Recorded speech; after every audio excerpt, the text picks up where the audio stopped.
সালটা 1855 বা 56 হবে। হুগলি নদী দুই পারে দুই যমজ শহর হাওড়া কলকাতায় জাকিয়ে ব্যবসা করছে ইংরেজ সাহেবরা।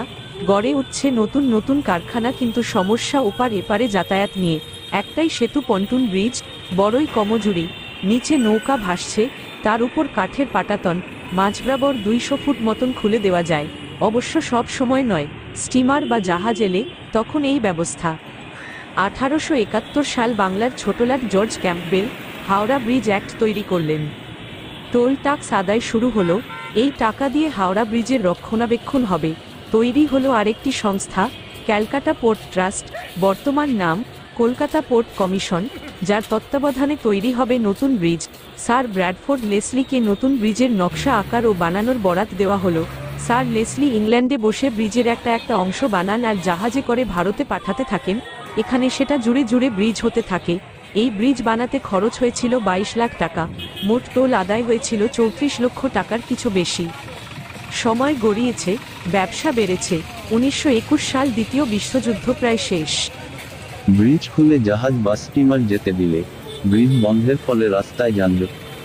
ইংরেজ সরকার বাহাদুর ভেবে দেখলেন গরুর গাড়ি যাবার চাইতে জাহাজ চলাচল বেশি জরুরি।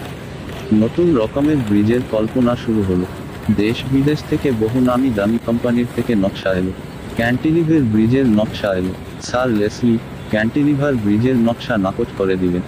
যথেষ্ট সঙ্গত কারণ ছিল। কিছুদিন আগেই 1917 সালে কানাডাতে কান্ট্রি লিভার পদ্ধতিতে বানানো দ্য কেবুক নামে একটি ব্রিজ ভেঙে পড়ে। শেষমেশ 1921 সালের শেষ দিকে ইংরেজ সরকার স্যার রাজেন্দ্রনাথ মুখার্জিকে চেয়ারম্যান করে একটি কমিটি গঠন করেন। স্যার আর.এন. মুখার্জি তখন মার্টিন অ্যান্ড কোম্পানি সহ অনেকগুলি কোম্পানির মালিক। সেই কমিটিতে ছিলেন তৎকালীন বন্দরের চেয়ারম্যান ক্লিমেন্ট হিন্ডোলে, তৎকালীন খ্যাতনামা ইঞ্জিনিয়ার বেসিল মঠ সাহেব প্রস্তাব দিলেন সিঙ্গেল স্পান আর্চ ব্রিজের। 1 বছর বাদে সেই কমিটি বহির্বাহু সেতু বা ক্যান্টিলিভার ব্রিজ অনুমোদন করে।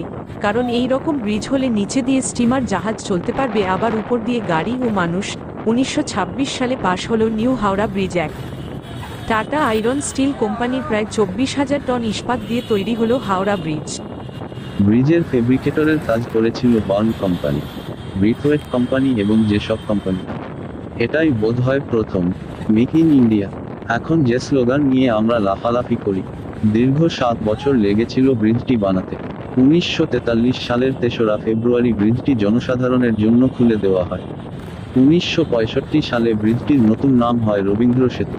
একটি সমীক্ষায় দেখা গেছে বর্তমানে প্রতিদিন গড়ে এই সেতুর উপর দিয়ে প্রায় 1 লক্ষ গাড়ি এবং 10 লক্ষের বেশি লোক পায়ে হেঁটে যায়। সম্প্রতি নিঃশব্দে ব্রিজটির 80তম জন্মদিন পেরিয়ে গেল। আমাদের শহরের বিশেষ বিশেষ দ্রষ্টব্যগুলির মধ্যে এটি একটি।